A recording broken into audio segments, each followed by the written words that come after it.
First P U C mid term ಎಕ್ಸಾಮ್ಗೆ important questions ನೋಡ್ತಾ ಹೋಗೋಣ.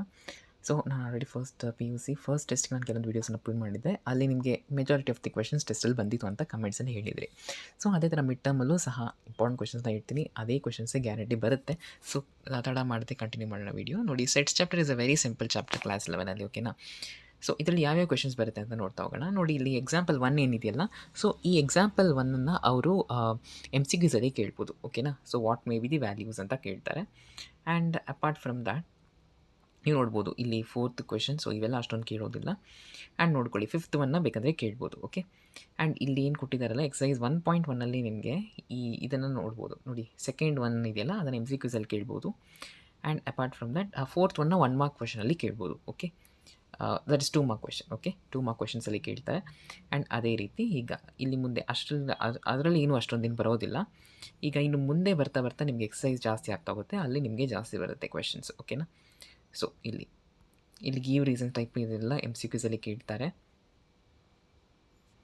ಇಲ್ಲಿ 4th ಒನ್ ಏನಿದೆಯಲ್ಲ, ಇದನ್ನು ಅವರು MCQಸಲ್ಲಿ ಕೇಳ್ತಾರೆ, ಓಕೆ. ಆ್ಯಂಡ್ ಸಬ್ಸೆಟ್ ಕಾನ್ಸೆಪ್ಟ್ ಬಂದು ತುಂಬ ಇಂಪಾರ್ಟೆಂಟ್ ಆಗುತ್ತೆ. ಸಬ್ಸೆಟ್ಸಲ್ಲಿ ನಿಮಗೆ ಯಾವ ಥರ ಕ್ವೆಶನ್ಸ್ ಬರ್ಬೋದು ಅಂದರೆ, ಇಲ್ಲಿ ಕೆಳಗಡೆ ನೋಡಿ, ಎಕ್ಸಾಂಪಲ್ 9 ಇದೆಯಲ್ಲ, ಅದನ್ನು MCQಸಲ್ಲಿ ಕೇಳ್ಬೋದು. And subset of real numbers ಅಂತ ಇಲ್ಲಿ ಏನಿದೆಯಲ್ಲ, ಸೊ ಅವೆಲ್ಲ intervals, this is very important, ಓಕೆನಾ. ಇಂಟರ್ವಲ್ಸ್ನ MCQಸಲ್ಲಿ ಕೇಳ್ತಾರೆ, ಓಕೆ. ಸೊ ಕೆಲವೊಂದು ಸಲ 2 ಮಾರ್ಕ್ ಕ್ವೆಶನಲ್ಲಿ ಕೇಳ್ತಾರೆ, ಒಂದು ನಂಬರ್ನ ಕೊಟ್ಟು ಅದಕ್ಕೆ ನೀವು ಇಂಟರ್ವಲ್ಸ್ನ ಬರೀರಿ ಅಂತ. So open bracket, close bracket, ಅದನ್ನು ನೀವು ತುಂಬ ಇಂಪಾರ್ಟೆಂಟಾಗಿ ಓದ್ಕೊಳ್ಬೇಕಾಗುತ್ತೆ, okay. And next one, so ಇಲ್ಲಿ ಥರ್ಡ್ ಒನ್ನನ್ನು ಅವರೇ MCQಸಲ್ಲಿ ಕೇಳ್ಬೋದು, ಓಕೆ. ಆ್ಯಂಡ್ ವೆನ್ ಡಯಾಗ್ರಾಮ್ಸಲ್ಲಿ ನಿಮಗೆ ಜಾಸ್ತಿ ಇಂಪಾರ್ಟೆಂಟ್ ಪ್ರಾಬ್ಲಮ್ಸ್ ಬರ್ತಾ ಹೋಗುತ್ತೆ. ನೋಡಿ, these and all are very important. Example 12 is very important for 2 marks, okay. And ಅದೇ ರೀತಿ ಇಲ್ಲಿ ನಿಮಗೆ ಇಲ್ಲಿ ಪ್ರಾಪರ್ಟೀಸ್, ಈ ಪ್ರಾಪರ್ಟೀಸ್ ಎಲ್ಲ ತುಂಬ ಇಂಪಾರ್ಟೆಂಟ್ ಆಗುತ್ತೆ, ಓಕೆ. ಇಂಟರ್ಸೆಕ್ಷನ್, ಸೊ ಇವೆಲ್ಲ ತುಂಬ ಇಂಪಾರ್ಟೆಂಟ್ ಆಗುತ್ತೆ. ನೋಡಿ, ಇಲ್ಲಿ ಎಕ್ಸಾಂಪಲ್ 17 ಅದನ್ನು ಅಷ್ಟೊಂದು ಕೇಳೋದಿಲ್ಲ, ಬಟ್ ಆ ಪ್ರಾಪರ್ಟೀಸ್ ನೋಡ್ಕೊಳ್ಳಿ. ನೋಡಿ, commutative law, associative law, law of 5 ಮತ್ತು ಯೂನಿವರ್ಸಲ್ ಸೆಟ್ ಮತ್ತು idempotent law, these all are very important, ಓಕೆನಾ. ನೋಡ್ಕೊಳ್ಳಿ, ಇಲ್ಲಿ 18th ಒನ್ ಎಕ್ಸಾಂಪಲ್ ಇದೆಯಲ್ಲ, ಇದನ್ನು MCQs ಆರ್ ನಿಮಗೆ 2 ಮಾರ್ಕ್ಸಲ್ಲಿ ಗ್ಯಾರಂಟಿ ಕೇಳ್ತಾರೆ, ಓಕೆ. ಆ್ಯಂಡ್ ಅದೇ ರೀತಿ ಇನ್ನೊಂದಿದೆ. ಆ್ಯಂಡ್ ಇಲ್ಲಿ ನೋಡೋದಾದರೆ ನಿಮಗೆ ನೋಡಿ, 6th ಎಕ್ಸಾಂಪಲ್ ಇದೆಯಲ್ಲ, 6th ಕ್ವೆಶನ್, ಸೊ ಅದನ್ನು ಕೇಳ್ತಾರೆ. ಆ್ಯಂಡ್ ಅಪಾರ್ಟ್ ಫ್ರಮ್ ದ್ಯಾಟ್ ನಿಮಗೆ ಇನ್ನು ನೆಕ್ಸ್ಟ್ ಎಕ್ಸಸೈಸಲ್ಲಿ very important guarantee fixed 3 mark questions ಬರುತ್ತೆ. ನೋಡಿ, ಎಕ್ಸಾಂಪಲ್ 20 ಇದೆಯಲ್ಲ, this is very important for MCQs, ಅದನ್ನು ಕೇಳ್ಬೋದು. ನೋಡಿ, ಸೆಟ್ ಚಾಪ್ಟರ್ ಏನು ಅಂದರೆ ನಿಮಗೆ ಸ್ಟಾರ್ಟಿಂಗ್ ಅಲ್ವಾ, ಸೊ ಬೇಸಿಕ್ ಕ್ವೆಶನ್ಸನ್ನೇ ಜಾಸ್ತಿ ಕೇಳ್ತಾರೆ. ಸೊ ನೋಡಿ, ಎಕ್ಸಾಂಪಲ್ 22 ಇಸ್ ವೆರಿ ಇಂಪಾರ್ಟೆಂಟ್, ಓಕೆನಾ. ಇದನ್ನು ಕೇಳ್ಬೋದು ಅವರು. And next one, properties of complements, this is very important. De Morgan's law ಇಂದ ನಿಮಗೆ ತುಂಬ ಕ್ವೆಶನ್ಸ್ ಬರುತ್ತೆ, ಓಕೆನಾ. ನೋಡ್ಕೊಳ್ಳಿ, ಇಲ್ಲಿ ಫಸ್ಟ್ ಒನ್ ಏನಿದೆಯಲ್ಲ, ಈ first one exercise 1.5 this is most important question, ಇದನ್ನು ಕೇಳ್ತಾರೆ, ಓಕೆನಾ. And apart from that Venn ಡಯಾಗ್ರಾಮ್ಸನ್ನು ಕೆಲವೊಂದ್ಸಲಿ ಕೇಳ್ತಾರೆ, ಬಟ್ ದಿಸ್ ಫಸ್ಟ್ ಒನ್ನನ್ನು ತುಂಬ ಚೆನ್ನಾಗಿ ನೀವು ಓದ್ಕೊಳ್ಬೇಕಾಗುತ್ತೆ, ಅದು ಗ್ಯಾರಂಟಿ ಬಂದೇ ಬರುತ್ತೆ, ಓಕೆ. ವೆನ್ ಡಯಾಗ್ರಾಮ್ಸನ್ನು ಕೆಲವೊಂದ್ಸಲ 2 ಮಾರ್ಕ್ಸಲ್ಲಿ ಕೇಳ್ಬೋದು. ಆ್ಯಂಡ್ ಇಲ್ಲಿ ಮಿಸಲೇನಿಯಸ್ ಎಕ್ಸಾಂಪಲ್ಸಲ್ಲಿ 23rd ಎಕ್ಸಾಂಪಲ್ ಏನಿದೆಯಲ್ಲ, ಸೊ ಅದನ್ನು ಕೇಳ್ಬೋದು. ಆ್ಯಂಡ್ 24th ತುಂಬ ಚೆನ್ನಾಗಿ ನೋಡ್ಕೊಳ್ಳಿ, MCQಸಲ್ಲಿ ಕೇಳ್ತಾರೆ ಅದನ್ನು, ಓಕೆ. ಈ ಎಕ್ಸಸೈಸಲ್ಲಿ ಅಷ್ಟೊಂದು ಏನು ಕೇಳೋದಿಲ್ಲ, ಓಕೆ, ಮಿಸಲೇನಿಯಸ್ ಎಕ್ಸಸೈಸಲ್ಲಿ. ಬಟ್ ನಾನು ಇಷ್ಟು ಹೇಳಿದ್ನಲ್ಲ, ಈ ಚಾಪ್ಟರಿಂದ ಇಷ್ಟವರೆಗೂ definitely you can score really good mark from sets chapter. Trigonometric functions chapter, okay, this is very important. ಸ್ವಲ್ಪ ತುಂಬ ವೈಟೇಜ್ ಇರುತ್ತೆ ಈ ಚಾಪ್ಟರ್ಗೆ. ಸೊ ಇದರಲ್ಲಿ ಇಂಪಾರ್ಟೆಂಟ್ ಕ್ವೆಶನ್ಸ್ ಯಾವ್ದು ಅಂತ ನೋಡ್ತಾ ಹೋಗೋಣ. ನೋಡಿ, ಫಸ್ಟ್ ಇಲ್ಲಿ ರೇಡಿಯನ್ ಮೆಷರ್, L = r θ ಅಂತ ಫಾರ್ಮುಲಾ ಇದೆಯಲ್ಲ, ಸೊ ಅದರ ಬೇಸಿಸ್ ಮೇಲೆ ನಿಮಗೆ ಡೆಫಿನೆಟ್ಲಿ ಒಂದು ಕ್ವೆಶನ್ ಗ್ಯಾರಂಟಿ ಕೇಳ್ತಾರೆ. ಸೊ ಅದು ನೋಡಿ, ಎಕ್ಸಾಂಪಲ್ 1 ಈ ಥರ ಕ್ವೆಶನ್ಸ್ ತುಂಬ ರೇರ್ ಕೇಳೋದು, okay. And this is very important, ನೋಡ್ಕೊಳ್ಳಿ, ಇದು ದಿಸ್ ಇಸ್ ಮೋಸ್ಟ್ ಇಂಪಾರ್ಟೆಂಟ್ ಈ question. And apart from that ಈ question, this is also most important. 4th one, this is very important for 2 mark. ನೀವು ನಂಬೋದಿಲ್ಲ, ಈ question ಏನಿದೆಯಲ್ಲ, ಇಲ್ಲಿ ಎಕ್ಸಾಂಪಲ್ 5, ಈ ಕ್ವೆಶನ್ನ KCET ಅಲ್ಲಿ ಕೇಳಿದರು, okay. So this is very important, example 5 ಅದನ್ನು ಕೇಳ್ಬೋದು ನಿಮ್ಮ ಎಕ್ಸಾಮಲ್ಲಿ, ಓಕೆ. ಆ್ಯಂಡ್ ನೋಡ್ಕೊಳ್ಳಿ, ಇದು this and all are very important for MCQಸಲ್ಲಿ ಕೇಳ್ಬೋದು ಇದನ್ನು, ಓಕೆ. ಆ್ಯಂಡ್ ಇಲ್ಲಿ ನೋಡಿ, ಅದೇ ಥರ ಇಲ್ಲಿ ಒಂದು ಥರ್ಡ್ ಕ್ವೆಶನ್ ಇದೆ, this is very important. And apart from that 5th one, this is also very important. ಎಲ್ಲ ಒಂದೇ ಥರ ಇದೆ ನೋಡಿ. ಇಲ್ಲಿ 6th ಕ್ವೆಶನ್ ಇದೆಯಲ್ಲ, ಸೇಮ್ ನಿಮ್ಮ ಎಕ್ಸಾಂಪಲ್ ಏನಿತ್ತಲ್ಲ ಅದರ ಒಂದು ಎಕ್ಸ್ಟೆನ್ಷನ್, ಅದೇ ಇನ್ನೊಂದು ಟೈಪ್ ಆಫ್ ಪ್ರಾಬ್ಲಮ್ ಇಲ್ಲಿದೆ, that's all, okay. And trigonometric functions, so ಇದರಲ್ಲಿ ನಿಮಗೆ ಮುಂದೆ ಸೈನ್, ಈ ವ್ಯಾಲ್ಯೂಸ್ ಎಲ್ಲ ಕೊಟ್ಟಿರ್ತಾರೆ ನೋಡಿ, ಇವೆಲ್ಲ ಇಂಪಾರ್ಟೆಂಟ್ ಆಗುತ್ತೆ. ಆ್ಯಂಡ್ ನಿಮಗೆ ಈ ಸೈನ್ಸ್ ಎಲ್ಲ ಗೊತ್ತಿರುತ್ತೆ, ಓಕೆನಾ. ಸೊ ಸೈನ್ ಎಲ್ಲೆಲ್ಲಿ ಹೇಗೆ ಬರುತ್ತೆ, ಮತ್ತು ಡೊಮೈನ್ ಆ್ಯಂಡ್ ರೇಂಜ್ ಏನಿದೆಯಲ್ಲ, ಇದ್ರ ಬಗ್ಗೆ ನೀವು ಸೆಕೆಂಡ್ PUCಯಲ್ಲಿ ತುಂಬ ಡೆಪ್ತಾಗಿ ಓದ್ತೀರಾ. ಆ್ಯಂಡ್ ಅಪಾರ್ಟ್ ಫ್ರಮ್ ದಟ್ ಮುಂದೆ ಇಲ್ಲಿ ನೋಡಿ, ಇದನ್ನು ಕೇಳ್ಬೋದು ಅವರು, ಓಕೆ. ಬೇರೆ ವ್ಯಾಲ್ಯೂಸನ್ನು ಫೈಂಡ್ ಔಟ್ ಮಾಡಿ ಅಂತ 2 or 3 ಮಾರ್ಕ್ಸಲ್ಲಿ ಕೇಳ್ಬೋದು, ಓಕೆ. ಬಟ್ ಅಷ್ಟೊಂದು ಬೇಸಿಕ್ ಎಲ್ಲ ನಿಮಗೆ ಮಿಡ್ ಟರ್ಮಲ್ಲಿ ಕೇಳೋದು ಸ್ವಲ್ಪ ಡೌಟ್ ಇರುತ್ತೆ, okay. And this is very very important students. This ತುಂಬ ಇಂಪಾರ್ಟೆಂಟ್ ಇದು. 1 ಮಾರ್ಕ್ MCQಸಲ್ಲಿ ಗ್ಯಾರಂಟಿ ಕೇಳ್ತಾರೆ ಈ ಥರದ್ದು. ಓಕೆನಾ. ಸೊ ಈ ಥರ ವ್ಯಾಲ್ಯೂಸನ್ನು ಓದ್ಕೊಳ್ಳಿ. And 9th one is also very important. ಯಾಕಂದರೆ ಇಲ್ಲೇ ಜಾಸ್ತಿ ಮಿಸ್ಟೇಕ್ಸನ್ನು ಮಾಡೋದು. ಇದರ ಸ್ಪ್ಲಿಟ್ ಮಾಡಿ ಬರೆಯೋಕ್ಕೆ ಬರೋದಿಲ್ಲ. ಸೊ ಅದನ್ನು ನೀವು ಚೆನ್ನಾಗಿ ನೆನ್ಪಿಟ್ಕೊಂಡ್ರೆ definitely you can get good mark. And ಅದೇ ಥರ ಇಲ್ಲಿ ನಿಮಗೆ ವ್ಯಾಲ್ಯೂಸ್ ಆಫ್ ಟ್ರಿಗ್ನೋಮೆಟ್ರಿಕ್ ಫಂಕ್ಷನ್ಸ್ ಅನ್ನೋ ಇದೆಯಲ್ಲ, this exercise is very important for MCQ. Fill the ಬ್ಲ್ಯಾಂಕ್ಸಲ್ಲೂ ಕೆಲವೊಂದ್ಸಲ ಕೇಳ್ತಾರೆ. ಸೊ ಇದನ್ನು ತುಂಬ ಚೆನ್ನಾಗಿ ಓದ್ಕೊಳ್ಳಿ. ಓಕೆನಾ. ಮೋಸ್ಟ್ ರಿಪೀಟೆಡ್ ಯಾವುದು ಅಂದರೆ ಇಲ್ಲಿ ಇದನ್ನು ಕೇಳ್ತಾರೆ. ಓಕೆನಾ. This and all are important. But ನಮಗೆ ಇದೇ ಫಿಕ್ಸ್ ಆಗಿ ಕೇಳ್ತಾರೆ ಅಂತ ಹೇಳೋಕ್ಕಾಗೋದಿಲ್ಲ 1 ಮಾರ್ಕಲ್ಲೆಲ್ಲ. ಆ್ಯಂಡ್ ಈ ಥಿಯರಮ್ ನಿಮಗೆ ಗೊತ್ತಿರುತ್ತೆ 6 ಮಾರ್ಕಿಗೆ ತುಂಬ ಇಂಪಾರ್ಟೆಂಟ್ ಆಗುತ್ತೆ. ಸೊ ದಯವಿಟ್ಟು ಅದನ್ನು ಚೆನ್ನಾಗಿ ಓದ್ಕೊಳ್ಳಿ. ಓಕೆ. ಇದನ್ನು ಓದಿ ಮುಗಿಸಿದ ನಂತರ ಕೆಳಗೆ ಬರ್ತಾ ನಿಮಗೆ ಇಲ್ಲಿ ಕೆಲವೊಂದು ಕಾನ್ಸೆಪ್ಟ್ಸ್ ಇರುತ್ತೆ. ಇದನ್ನು ಪ್ರೂಫ್ ಮಾಡೋಕ್ಕೆ ಹೇಳ್ತಾರೆ. ಸೊ ಇದನ್ನು ಪ್ರೂವ್ ಮಾಡೋಕ್ಕೆ ಹೇಳ್ಬೋದು. ಆ್ಯಂಡ್ ಅಪಾರ್ಟ್ ಫ್ರಮ್ ದಟ್ ನಿಮಗೆ this is very very important.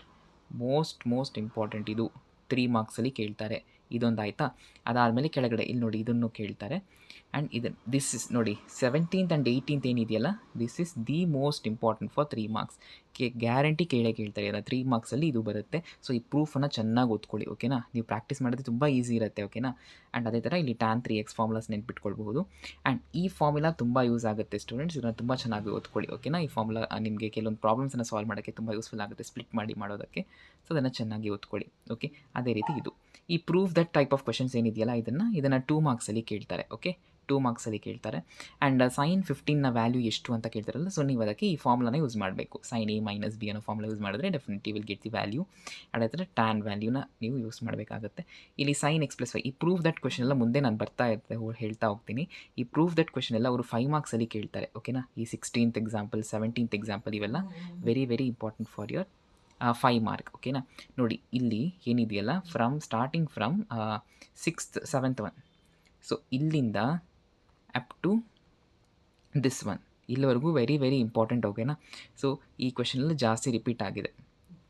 ಅಂದರೆ 5 ಮಾರ್ಕ್ಗೆ ತುಂಬ ಇಂಪಾರ್ಟೆಂಟ್ ಆಗುತ್ತೆ. ನೋಡಿ ಚಾಪ್ಟರ್ ಇಷ್ಟೇ ಇರೋದು. ನೀವು ಕೆಲವೊಂದು ಜಾಸ್ತಿ ಕಾನ್ಸೆಪ್ಟ್ ಇರೋ ಥರ ಕಾಣಿಸುತ್ತೆ, ಬಟ್ ಇಲ್ಲಿ ಕಡಿಮೆ ಟೈಪ್ ಆಫ್ ಕ್ವಶನ್ಸ್ ಇದೆ. ನೀವು ಇದನ್ನು ಚೆನ್ನಾಗಿ ಓದ್ಕೊಳ್ಳಿ. ಓಕೆನಾ. ಈ ಪ್ರಾಬ್ಲಮ್ಸಲ್ಲಿ ನೀವು ಇಷ್ಟೆಲ್ಲ ಇಲ್ಲಿಂದ ಇಲ್ಲಿವರೆಗೂ ಹೋದರೆ ಗ್ಯಾರಂಟಿ ನಿಮ್ಗೆ ಇಲ್ಲಿಂದ ಒಂದು 5 ಮಾರ್ಕ್ ಕ್ವಶನ್ ಬರುತ್ತೆ. ಸೊ ಇದನ್ನು ಚೆನ್ನಾಗಿ ಓದ್ಕೊಳ್ಳಿ. ಓಕೆ. ಆ್ಯಂಡ್ ಇದಾಗಿದ ನಂತರ ಮಿಸಲೇನಿಯಸ್ ಎಕ್ಸಾಂಪಲಲ್ಲೂ ಅಲ್ಲೇ ಮೋಸ್ಟ್ಲಿ ನಿಮ್ಮ ಎಕ್ಸಸೈಸಲ್ಲಿ ಏನೇನು ಬಂದಿದೆಯೋ ಅದರ ಎಕ್ಸ್ಟೆನ್ಷನ್ ಸ್ವಲ್ಪ ಇರುತ್ತೆ. ಕೆಲವೊಂದು ಅದೇ ಥರ ಮಾಡಲಲ್ಲಿ ಇರುತ್ತೆ. So no need to worry. Okay. ಈ tan π/8 ಏನಿದೆಯಲ್ಲ, ಈ ವ್ಯಾಲ್ಯೂಸನ್ನು MCQಸಲ್ಲಿ ಕೇಳ್ತಾರೆ. ಸೊ ಚೆನ್ನಾಗಿ ನೆನ್ಪಿಟ್ಕೊಳ್ಳಿ ಅದನ್ನು ವ್ಯಾಲ್ಯೂಸನ್ನು. ಆ್ಯಂಡ್ ಇದೇ ಥರ ಕೆಲವೊಂದು ಎಕ್ಸಾಂಪಲ್ಸ್ ಇದೆ. ಆ್ಯಂಡ್ ಪ್ರೂವ್ ದಟ್ ಕ್ವೆಶನ್ ಇಲ್ಲೊಂದಿದೆ ನೋಡಿ. ಇದು ಕೇಳೋದು ರೇರ್, ಬಟ್ ಕೆಲವೊಂದು ಸಲ 5 ಮಾರ್ಕ್ಸಲ್ಲಿ ಕೇಳಿದ್ದಾರೆ. 22nd example. ಓಕೆ. ಆ್ಯಂಡ್ ಇಲ್ಲೂ ಕೆಲವೊಂದು ಪ್ರೂವ್ ದಟ್ ಕ್ವೆಶನ್ಸ್ ಇದೆ. ಇಲ್ಲಿ 6th ಒನ್ ನೋಡ್ಕೊಳ್ಳಿ. This is very important. 6th ಒನ್ನನ್ನು ಕೇಳೋ ಚಾನ್ಸಸ್ ಇರುತ್ತೆ. ವೆರಿ ಸಿಂಪಲ್ ಕೂಡ ಅದು. ಓಕೆನಾ. ಆ್ಯಂಡ್ ಅದೇ ಥರ ಇಲ್ಲಿ 5th ಕ್ವಶನ್ ಏನಿದೆಯಲ್ಲ, ಇದನ್ನು ಕೇಳೋ ಚಾನ್ಸಸ್ ಇರುತ್ತೆ. ಸೊ ಈ ಚಾಪ್ಟ್ರಲ್ಲಿ ನೀವು ಮೇಜರ್ಲಿ ಏನು ನೆನ್ಪಿಟ್ಕೊಳ್ಬೇಕಂದ್ರೆ 5 ಮಾರ್ಕ್ ಕ್ವಶನ್ ಇಲ್ಲಿಂದ ಬರುತ್ತೆ ನೋಡಿ. ಅದನ್ನು ತುಂಬ ಚೆನ್ನಾಗಿ ಓದ್ಕೊಳ್ಳಿ. ನೀವು ಒಂದು 5 ಸಲ ಮಾಡಿದ್ರೆ, ಒಂದಷ್ಟು ಸಲ ನೀವು ಪ್ರಾಕ್ಟೀಸ್ ಮಾಡಿದ್ರೆ definitely you can get it. ಓಕೆನಾ. ತುಂಬ ಸಿಂಪಲ್ ಆಗಿ ಇರುತ್ತೆ. ಆ್ಯಂಡ್ 6 ಮಾರ್ಕ್ ಡಿರೈವೇಷನ್ ಅಂತೂ ತುಂಬ ಇಂಪಾರ್ಟೆಂಟ್ ಆಗುತ್ತೆ. ಓಕೆ. ಆ ಡಿರೈವೇಷನ್ ಆದ ನಂತರ ನಿಮಗೆ ಅಲ್ಲಿ ನಾನು ಹೇಳಿದ್ನಲ್ಲ sin 3x cos 3x, ಈ ಪ್ರಾಬ್ಲಮ್ ತುಂಬ ಚೆನ್ನಾಗಿ ನೋಡ್ಕೊಳ್ಳಿ. ಬಿಕಾಸ್ ಇದು ತುಂಬ ಚಾನ್ಸಸ್ ಇದೆ ಕೇಳೋದಕ್ಕೆ. ಓಕೆನಾ. ಇದನ್ನು ಕೇಳಿದ್ಮೇಲೆ ಫಾರ್ಮುಲಾಸ್ ನೆನ್ಪಿಟ್ಕೊಳ್ಳಿ. ಆ್ಯಂಡ್ ಅದಾದ ನಂತರ ಇದನ್ನು ಮಾತ್ರ ದಯವಿಟ್ಟು ಬಿಡಕ್ಕೆ ಹೋಗಬೇಡಿ. ಅದೇ ನಾನು ಹೇಳಿದ್ನಲ್ಲ ಟ್ರಿಗ್ನೋಮೆಟ್ರಿಕ್ ವ್ಯಾಲ್ಯೂಸು 31 π/3. ಅದಾದಮೇಲೆ ಇಲ್ಲಿ ಕೆಲವೊಂದು ಇದೆಯಲ್ಲ, ಈ 5 ಪ್ರಾಬ್ಲಮ್ಸ್ ಏನಿದೆಯಲ್ಲ, this is very very important. ಇದರಿಂದನೇ ಕೇಳ್ತಾರೆ. ಇಷ್ಟು ಹೊತ್ಕೊಂಡು ನೀವು ಈ ಚಾಪ್ಟ್ರಲ್ಲಿ ಕಂಪ್ಲೀಟಾಗಿ ಸ್ಕೋರ್ ಮಾಡ್ಬೋದು. ಫಂಕ್ಷನ್ಸ್ ಚಾಪ್ಟರ್ ನೋಡಿ. This also very important question. 5 mark guarantee. 2 question ನಿಮಗೆ ಮಿಡ್ ಟರ್ಮಲ್ಲಿ ಬರುತ್ತೆ. ಸೊ ದಟ್ ಈಸ್ ಬೋನಸ್ ಥರ ನಿಮಗೆ. ಓಕೆನಾ. ಸೊ 2 ಕ್ವೆಶನ್ ಯಾವುದು ಅಂತ ಮುಂದೆ ಹೇಳ್ತಾ ಹೋಗ್ತೀನಿ. ಸೊ ಅಲ್ಲೇ ನಿಮಗೆ 10 ಮಾರ್ಕ್ ಬಂದುಬಿಡುತ್ತೆ out of 80. Okay. So let's begin. ನೋಡಿ ಇಲ್ಲಿ ತುಂಬ ಸಿಂಪಲ್ ಆಗಿರೋ ಕ್ವಶನ್ಸನ್ನೇ ಕೇಳ್ತಾರೆ. ಬಿಕಾಸ್ ಇವೆಲ್ಲ ನ್ಯೂ ಕಾನ್ಸೆಪ್ಟ್ಸ್ ಅಲ್ಲ ನಿಮಗೆ. ಸೊ ಇದನ್ನು 2 ಮಾರ್ಕ್ಸಲ್ಲಿ ಅಥವಾ 1 ಮಾರ್ಕಲ್ಲಿ ಕೇಳ್ಬೋದು. ಆ್ಯಂಡ್ ಅದೇ ಥರ ನಿಮಗೆ ಕ್ರಾಸ್ ಪ್ರಾಡಕ್ಟ್ ಮೇಲೆ ಕೆಲವೊಂದು ಕ್ವೆಶನ್ಸನ್ನು ಕೇಳ್ತಾರೆ. ಓಕೆ. ಇದನ್ನು ಕೇಳ್ಬೋದು. 4th ಒನ್ನ ಕೇಳ್ತಾರೆ. ಆ್ಯಂಡ್ ಅದೇ ರೀತಿ 6th ಒನ್ನನ್ನು ಸಹ ಕೇಳ್ಬೋದು. ಓಕೆ. ಆ್ಯಂಡ್ ಅದೇ ಥರ ಫೈಂಡ್ x ಆ್ಯಂಡ್ y ಏನಿದೆಯಲ್ಲ, this is very important for 2 marks. ಚೆನ್ನಾಗಿ ಓದ್ಕೊಳ್ಳಿ ಅದನ್ನು. ಆ್ಯಂಡ್ 3rd ಒನ್ ಎಲ್ಲ ಸಿಂಪಲ್, ನೀವೇನು ಎಕ್ಸಾಂಪಲಲ್ಲಿ ನೋಡ್ತೀರಲ್ಲ ಅದೇ ಥರ ಇಲ್ಲಿ ರಿಪೀಟ್ ಆಗುತ್ತೆ. ಆ್ಯಂಡ್ 5th ಒನ್ ಏನಿದೆಯಲ್ಲ, so this is also important. ಅದನ್ನು ನೋಡ್ಕೊಳ್ಳಿ. ಆ್ಯಂಡ್ ಎಲ್ಲ 6th ಒನ್ನು ಅದೇ ಥರನೇ ಇರುತ್ತೆ. ಓಕೆ. ನಾನು ಏನು ಹೊಸದೇನಲ್ಲ ಅಲ್ಲಿ. ಆ್ಯಂಡ್ ಅದೇ ಥರ 8th ಒನ್ ಸ್ವಲ್ಪ ನೋಡ್ಕೊಳ್ಳಿ. ಇದನ್ನು MCQಸಲ್ಲಿ ಕೇಳೋ ಚಾನ್ಸಸ್ ಇರುತ್ತೆ. ಓಕೆ. ಆ್ಯಂಡ್ ಅದೇ ಥರ 10th ಒನ್ನ ನೋಡ್ಕೋಬೋದು. ಈಗ ರಿಲೇಷನ್ಸ್ಗೆ ಎಂಟರ್ ಆಗ್ತೀವಿ ನಾವು. ರಿಲೇಷನ್ಸಲ್ಲಿ ನಿಮಗೆ ಕೆಲವೊಂದು ಡೆಫಿನೇಷನ್ಸ್ ಇರುತ್ತೆ, ಬಟ್ ಡೆಫಿನೇಷನ್ಸಲ್ಲಿ ನಿಮಗೆ ಕೇಳೋದಿಲ್ಲ. ಓಕೆನಾ. ಬಿಕಾಸ್ 1 ಮಾರ್ಕ್ ರೂಲನ್ನು ತೆಗೆದುಬಿಟ್ಟಿದ್ದಾರೆ. ಸೊ ನಿಮಗೆ 2 ಮಾರ್ಕ್ಸ್ ಏನು ಇದ್ರೂ ಕೇಳೋದವರು. ಓಕೆ. ಆ್ಯಂಡ್ ಈ ಡೆಫಿನೇಷನ್ ಫಾರ್ಮ್ ದ ರಿಲೇಷನ್ ಅಂತ, ಡಿಫೈನ್ ರಿಲೇಷನ್ ಅಂತ ಇದೆ. ಇದನ್ನು ಮೋಸ್ಟ್ಲಿ ಅವರು 2 ಮಾರ್ಕ್ಸಲ್ಲಿ ಕೇಳ್ಬೋದು. Okay. And apart from that ಇಲ್ಲಿ ನಿಮಗೆ ನಂಬರ್ ಆಫ್ ರಿಲೇಷನ್ಸ್ ಏನಿದೆಯಲ್ಲ, so that is very important. ಈ ಫಾರ್ಮುಲಾನ ಚೆನ್ನಾಗಿ ನೆನ್ಪಿಟ್ಕೊಳ್ಳಿ. ಈ ಬಾಕ್ಸ್ ಏನಿದೆಯಲ್ಲ, ಈ ಬ್ಲೂ ಕಲರ್ ಬಾಕ್ಸ್ ನೋಡಿ ಬ್ಲೂ ಕಲರ್ ಬಾಕ್ಸ್ ಇದೆಯಲ್ಲ, this is very very important. ಓಕೆನಾ, ಇದರಲ್ಲಿ ಎದಲ್ಲಿ ಪಿ ಎಲಿಮೆಂಟ್ಸ್ ಇದೆ, ಬಿ ಯಲ್ಲಿ ಕ್ಯೂ ಎಲಿಮೆಂಟ್ಸ್ ಇದೆ. ಇದರ ಕ್ರಾಸ್ ಪ್ರಾಡಕ್ಟ್ಲಿ ಎಷ್ಟು ಎಲಿಮೆಂಟ್ಸ್ ಇರುತ್ತೆ ಅಂತ ಕೇಳ್ತಾರೆ. Total number of relations from is 2 to the power p and q. ಅಂದರೆ ಟೋಟಲ್ ನಂಬರ್ ಆಫ್ ರಿಲೇಷನ್ಸ್, ಎಷ್ಟು ಎಲಿಮೆಂಟ್ಸ್ ಅಂತ ಅಲ್ಲ, ಎಷ್ಟು ರಿಲೇಷನ್ಸ್ ಆಗುತ್ತೆ ಅಂದರೆ 2 to the power p into q. ಓಕೆನಾ, ದಟ್ ಇಸ್ ಇಂಪಾರ್ಟೆಂಟ್. ಅದೇ ಥರ ಇಲ್ಲಿ ಅಪ್ಲೈ ಮಾಡಿ ತೋರಿಸಿದ್ದಾರೆ. ಇದನ್ನು MCQs ಅಲ್ಲಿ ಕೇಳೋ ಚಾನ್ಸಸ್ ಜಾಸ್ತಿ ಇದೆ. ಸೊ ಆ ಫಾರ್ಮ್ನ ತುಂಬ ಚೆನ್ನಾಗಿ ನೋಡ್ಕೊಳ್ಳಿ. ಓಕೆನಾ, ನಿಮಗೆ ಫಾರ್ಮುಲಾಸ್ ಓದೋಕ್ಕಿಂತ ನೀವು ಅಲ್ಲಿ ಏನೇನು ಯಾವ್ದು ಏನೇನು ಹೇಳುತ್ತೆ ಅನ್ನೋದಿದೆಯಲ್ಲ, that is important. P and Q ಏನು ಹೇಳುತ್ತೆ, number of elements in P and number of elements in Q. Okay, and ಅದಾದಮೇಲೆ P Q 2 to the power P Q ಏನು ಹೇಳುತ್ತೆ, total number of relations. Okay, that is important. And ಅದಾದಮೇಲೆ ನಿಮಗೆ ಮುಂದೆ ಇಲ್ಲಿ define the relation ಅಂತ ಕೆಲವೊಂದು ಕೇಳ್ತಾರೆ. ಇವೆಲ್ಲ 2 ಮಾರ್ಕ್ಸಲ್ಲಿ ಕೇಳ್ಬೋದು. ಓಕೆ, ಆ್ಯಂಡ್ ಅದಾದ ನಂತರ ನಿಮಗೆ ಫಂಕ್ಷನ್ಸ್ ಈಗ ಸ್ಟಾರ್ಟ್ ಆಯಿತು. ಓಕೆ, ಫಂಕ್ಷನ್ಸಲ್ಲಿ ನೋಡ್ಕೊಳ್ಳಿ, ನಿಮಗೆ ಇಲ್ಲಿ ಗ್ರಾಫ್ಸ್ ಇದೆಯಲ್ಲ, ಸೊ ಈ ಐಡೆಂಟಿಟಿ ಫಂಕ್ಷನ್ ಏನು ಕೇಳ್ತಾರೆ, ಫಂಕ್ಷನ್ನ ಡಿಫೈನ್ ಮಾಡೋಕ್ಕೆ ಹೇಳ್ತಾರೆ. ಫಸ್ಟ್ ಅದಕ್ಕೆ 1 ಮಾರ್ಕು, ಗ್ರಾಫಿಗೆ 1 ಮಾರ್ಕ್ ಹೇಳ್ತಾರೆ. ಓಕೆ, ಗ್ರಾಫ್ಗೆ 1 ಮಾರ್ಕ್, ಡೊಮೈನ್ ಆ್ಯಂಡ್ ರೇಂಜ್ಗೆ 1 ಮಾರ್ಕ್ ಇರುತ್ತೆ. ಆ್ಯಂಡ್ ನೀವು ಗ್ರಾಫ್ ಲೈನ್ ಏನು ಬರೀತೀರಲ್ಲ, ಇವೆಲ್ಲ ಚೆನ್ನಾಗಿ ಎಕ್ಸ್ಪ್ಲೈನ್ ಮಾಡಬೇಕು, ಮತ್ತು ಎಕ್ಸ್ ಆಕ್ಸಿಸ್ ವೈ ಆಕ್ಸ್ ಎಲ್ಲ ಚೆನ್ನಾಗಿ ಬರೀಬೇಕು. ಅದಾದಮೇಲೆ ಈ ಫಂಕ್ಷನ್ ಎಲ್ಲ ಡಿಫೈನ್ ಮಾಡಿದ್ರೆ ನಿಮಗೆ ಟೋಟಲಿ 5 ಮಾರ್ಕ್ಸ್ ಸಿಗುತ್ತೆ. ಓಕೆನಾ, ಅಂದರೆ ಫಂಕ್ಷನ್ನ ಚೆನ್ನಾಗಿ ಡಿಫೈನ್ ಮಾಡಬೇಕು ಮತ್ತು ಈ ಗ್ರಾಫ್ ಕರೆಕ್ಟಾಗಿರಬೇಕು. ಓಕೆ, ಅದೇ ಥರ ಕಾನ್ಸ್ಟೆಂಟ್ ಫಂಕ್ಷನ್ ಅಂತ ಇದೆ. ಕಾನ್ಸ್ಟೆಂಟ್ ಆದಮೇಲೆ ಪಾಲಿನಾಮಿಯಲ್ ಫಂಕ್ಷನ್ ಅಷ್ಟೊಂದು ಕೇಳಿಲ್ಲ, ಬಟ್ ನಿಮಗೆ constant and identity function is very important. ನೋಡಿ, ಇಲ್ಲಿ ಮಾಡ್ಯುಲಸ್ ಫಂಕ್ಷನ್ ಮತ್ತು signum function is very very important. ಓಕೆನಾ, ಇದನ್ನೇ ತುಂಬ ಸಲ ರಿಪೀಟ್ ಮಾಡಿ ಕೇಳ್ತಾ ಇದ್ದಾರೆ 5 ಮಾರ್ಕಿಗೆ. ಓಕೆ, ಈ ಗ್ರಾಫ್ನೆಲ್ಲ ತುಂಬ ಚೆನ್ನಾಗಿ ನೋಡ್ಕೊಳ್ಳಿ. ದಿಸ್ ಈಸ್ ವೆರಿ ಇಂಪಾರ್ಟೆಂಟ್, ಇದನ್ನು ಬರೀಬೇಕಾಗುತ್ತೆ. ಆ್ಯಂಡ್ ಗ್ರಾಫ್ ಈ ಶೇಪ್ ಕರೆಕ್ಟಾಗಿರಬೇಕು, ಮತ್ತು ಈ ಡೆಫಿನೇಷನ್ ಕರೆಕ್ಟಾಗಿ ಮಾಡಬೇಕು, ಮತ್ತು ಎಲ್ಲಿಂದ ಎಲ್ಲಿಗೆ ಡಿಫೈನ್ ಮಾಡ್ತೀರಾ ಅನ್ನೋದು ಇಂಪಾರ್ಟೆಂಟ್. ಇವೆಲ್ಲ ಬರೆದ್ರೆ ನಿಮಗೆ 5 ಮಾರ್ಕ್ಸ್ ಸಿಗೋದು.